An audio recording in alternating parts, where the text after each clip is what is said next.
Allies of the last city, I have distressing news. Earlier this week, Commander Zavala was almost assassinated. It happened here, in the city, on our doorstep.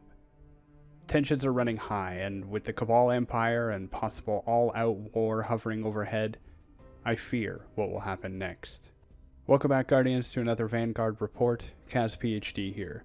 Today's broadcast is especially important, not only as it details a significant event, but provides full context and perspective. As always, short notes are in the video description for those on the go. Today, I want to catch you up on what has happened, and fill in some added context I have found through my research. And finally, issue a warning. A few weeks ago, Vanguard operations discovered that Cabal's Psions were pushing deep into Vex-controlled territory on Nessus. The faction's leader, Ixal the Far-Reaching, was attempting to seize control of Vex prediction machines in the battleground operation known as Oracle. While Guardians kept the Cabal busy on the front lines, our new ally Crow slipped behind enemy lines and found out that the Psions were using the Vex tech to run simulations on the city. In each of their simulations, Commander Zavala was dead. Concerned, Crow relayed this to Osiris. However, the former Warlock Vanguard was quite cautious in his response. He made the executive decision to withhold the information from Commander Zavala, believing that he could squash the possibility before it unfolded. Continuing our investigation, we found a piece of technology the Psions were developing, a light disruptor, which was capable of trapping or caging the light. Crow brought some reports to my attention. Apparently, some Guardians who had been assigned to field operations had failed to report back in recently. Days later, they had been found, dead, in the city. No ghost, no light, just dead. We brought these concerns to Osiris, who, once again, chose a very restrained approach. Rather than warn Zavala, Crow was ordered to keep watch over the commander. And he did, as best as he could. As you likely know by now, a Psion breached city defenses and came moments away from ending Commander Zavala's life. Crow managed to warn him, but not without risk. Crow's disguise slipped. He was seen. Luckily for Crow, the commander simply thought he was seeing things. Back in the helm, Crow and Osiris argued about it. Osiris was furious, all too familiar with what happens to exiles, to those unwanted in the city. Crow, however, stood his ground, accepting his mistake, but glad to have protected the commander. Heated words were exchanged. I have been quite upset myself for some time, even more so now. Commander Zavala is important. Without a speaker, without a third Vanguard leader, Commander Zavala is effectively in charge of both humanity's defense and the coordination of the Guardians. We look up to him. He is the figurehead, the spear, the shield, holding us together. He's important to me, and the thought that we almost lost him because of one devilish Psion, it angers me. But something was off. As you know, I have been pursuing new lines of research, attempting to keep track of everything at once within our destiny. Not only because there are many stories to tell, but very often, keeping my eyes open helps me anticipate and understand certain events. Have you noticed that two of the city's faction leaders are no longer on staff at the tower? Lakshmi of the Future War Cult and Executive Hideo have not been seen in their usual spots for some time. I checked with the commander a few weeks ago. He said they were off working on other lines of research and defense coordination, but something didn't sit right. While partaking in a round of Drifter's Gambit, I heard the rogue Lightbearer make a joke about an impounded ship. Not too often that Guardians, let alone those with high clearance, have their ships towed. Looking deeper, I found something interesting. I was unable to speak with the Guardian, nor investigate his ship, but since it had been docked in the hangar at one point, my ghost was able to hack into his records. It seems that Future War Cult had hired an investigator, V. Meyer, who had also been looking into the tower disturbance. In record 017733, Meyer had found that the Hake weapon armory had been broken into at the same time as the assassination attempt on Commander Zavala. Apparently, 3 Psions had used a kinetic splitter to get through a security barrier and matter displacement anchors to breach the walls of the city. In record 017734, that same hardware had been found in the Peregrine district, abandoned, apparently, by fleeing Psions. Then, Meyer admitted to scrubbing some of his logs and taking a trip to the EDZ. What he found there confirmed his suspicions, whatever they were, which he found unbelievable and would, quote, shift the balance of power completely, end quote. Making his way back to the city to report to Lakshmi of Future War Cult, Meyer's ship was impounded. Ikora had taken over the investigation, not happy with an investigator on Future War Cult's payroll, and she had found that Keidel's people had been researching technology to steal and shackle the light. They had been using the same technology that Gaul used during the Red War years ago. See what happens when we dig a little deeper? This explains where the light disruptor tech had come from. Psions had stolen Red War Red Legion tech and made a smaller version. Their investigation of the Vex prediction machine seemed to indicate a more favorable future for them if Commander Zavala were dead. They broke through the city's defenses and attempted to block the commander's ghost and take him out. Guardians are furious. Blame is being thrown around. But who is to blame, and what is to be done here? Curiously, Empress Keidel has vehemently denied the attack. I am not sure how, but she has managed to hack into Vanguard communication channels and has been spouting possible truths and propaganda. She has been denying her involvement, and she has continued to demand that Guardians bow to her, and many seem to have been persuaded. 2 things trouble me, and like all of my research, they are related. The first is Keidel. This entire season, the Empress has been pushing this threat upon us, wanting us to bow to her. But rather than risk open war or just simply invade, she has created a game, almost, of ritual combat. She is assembling a council, first of the leftover Red Legion and Cabal in our system, but by her own rules, Guardian champions may even play a part. It seems unlikely that Keidel would order this assassination. As she herself said, it would be dishonorable. Many other lore scholars have pointed this out, and I am glad to see that my analysis, independently derived, still arrives at a similar conclusion. Of course, while the Empress may not have ordered the attack, that isn't to say she wouldn't have welcomed the outcome. It is easy to blame the attack on the Psions, and only the Psions. Lord Saladin believes they are vying for power, respect, and attention from the Empress, begging for scraps at her table, as he describes it. And that may be true. But there's one other thing that bothers me, and it has for a while, and that is tension. Last year, while helping Eris clear the Shadowkeep of Hive, she asked me if I felt it. The hatred of the Hive. She described it as pure and potent as sunshine, soaking through one's skin. And she wasn't wrong. Any Guardian who has left the city has felt it. The allies of the darkness all carry a certain amount of hatred, but the darkest corners of our universe are almost tangible with evil, and a shadow has been cast over the city. You could argue that it's always been there, but tensions are rising. Osiris sees potential and possibility, but doesn't always understand how his choices and actions affect others, or how they influence the moment. Choosing to hide the threat from Zavala makes one kind of sense, but when you see a repeated pattern of dramatic irony, of shielding information from key players, leading to catastrophe, it makes less and less sense. Lord Saladin is another matter. For any Guardian active in Battleground operations this season, I think you'll know what I mean. The Iron Lord has become more and more vocal, and I cannot say I entirely agree with his decision. While leading Battleground operations, I have heard Lord Saladin express disdain for the Cabal, sure, but I've also heard him demand genocide of the Cabal race.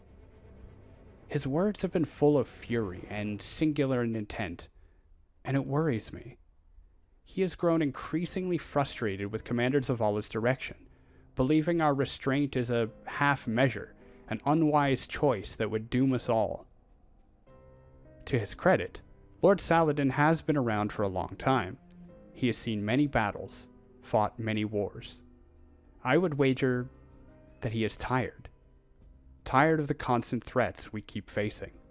I too have lost friends, loved ones. The Red War was a major turning point for all of us, and while it was several years ago, it is still very fresh on our minds.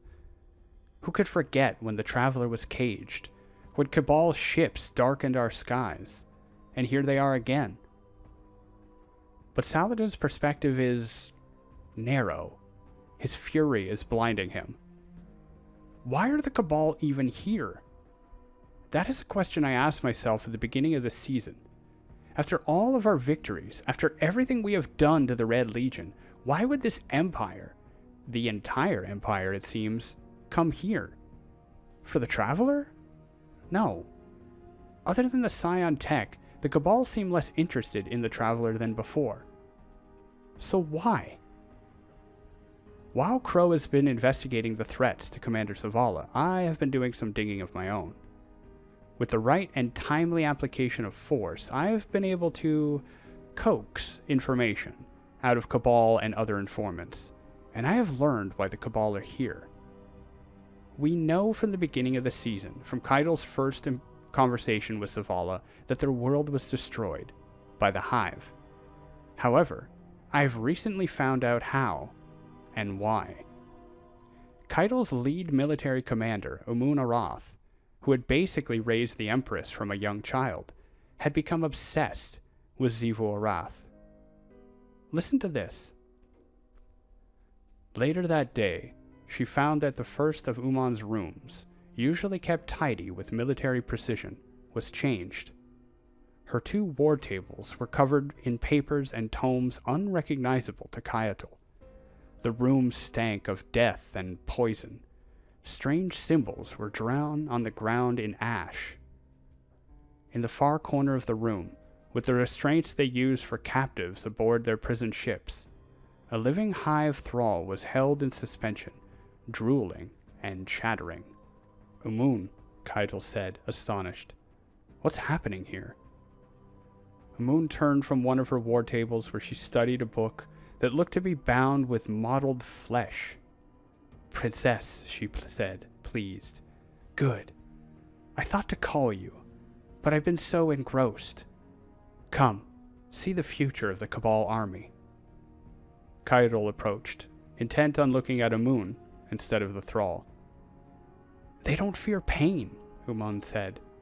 Perverse admiration crept into her voice. They don't fear death.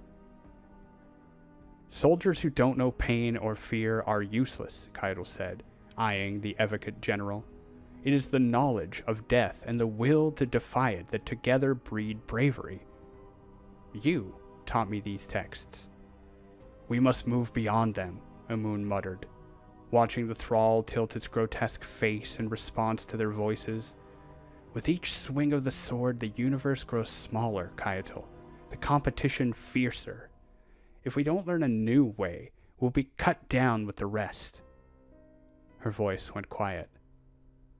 We must accept new gods, or we'll perish.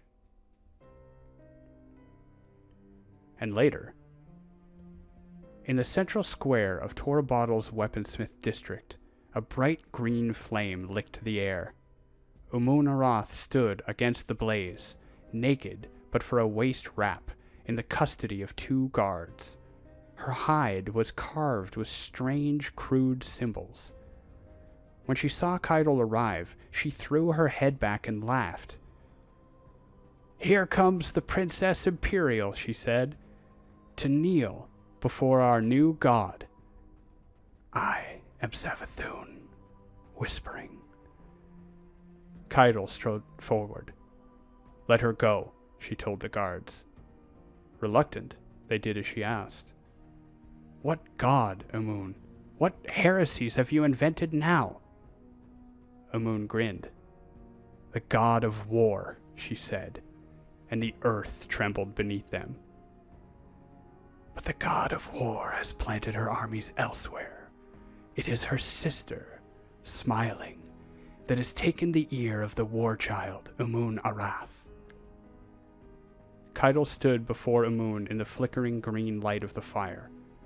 "Your obsession is a weakness," she said, "and a threat to our prosperity." "You can't stop it now," Amun lilted, breathless with delight. "Xivu Arath, hear me." Keitel didn't break her stare. "I have no choice but to..." Amun, chuckling, raised her hands. They glowed. The fire behind her burned higher and chattered like rattling bones. "The war is all there is," she said. As the chattering reached a fever pitch, Keitel made a decision. With the lightning-quick reflexes Amun had taught her, she unsheathed the ceremonial weapon at her side and ran it through Amun's middle. Amun laughed. "You are war, and I conjure you with war and blood."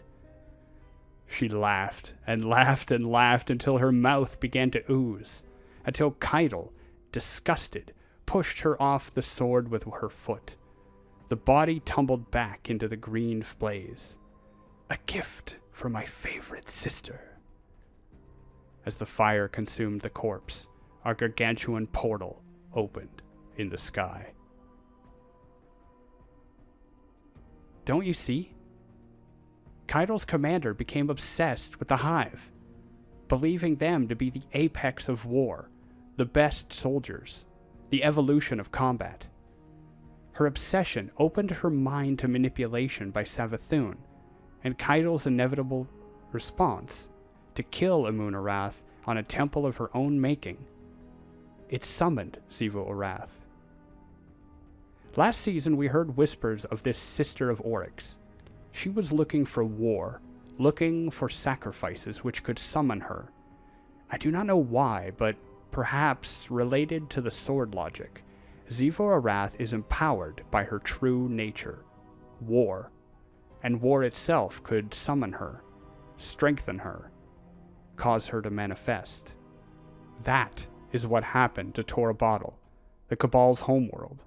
Their predilection for combat led to one disastrous inevitability, the destruction of their world by Xivu Arath.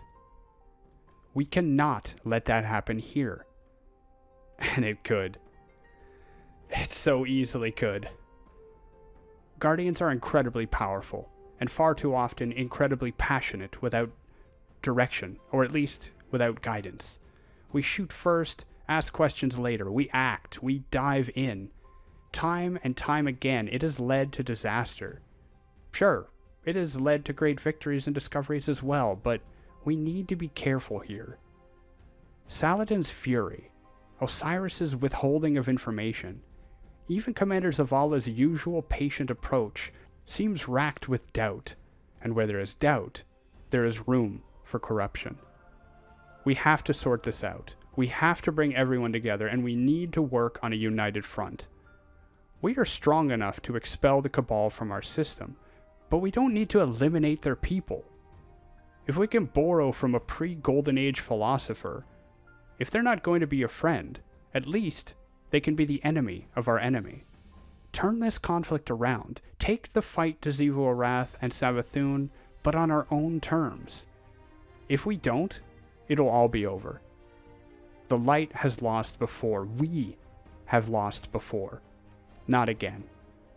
But if we're going to survive and, hell, maybe even thrive, we need to work together. What do you think, Guardians? Do you agree with my assessment? How do you think we should proceed? As always, leave your comments below. Continue the conversation. I'm putting this broadcast across all the usual channels, but please be sure to share it around. We need to get all Guardians on board, at least for the conversation. I am beginning to understand Osiris's use of echoes in the Infinite Forest. It is tough to be everywhere at once, but that's why I rely on you. Our network continues to grow, and I thank you for it. I am following up on an incident involving some unusually violent Guardian activity inside and out of the Trials of Osiris, which I believe was partially the reason the games were cancelled last weekend. Hopefully, the reports have been exaggerated. But in this time of crisis, I am not so sure. Apologies for the length of this broadcast. I had a lot to say and wanted to get it all together for reference. Thank you all very much for watching. Be sure to set your ghost frequency to subscribe to more content, and do check out my backlog. Be careful though, Keitel may be listening. As always, Guardians, be safe, be kind, and I'll see you all next time. Bye now.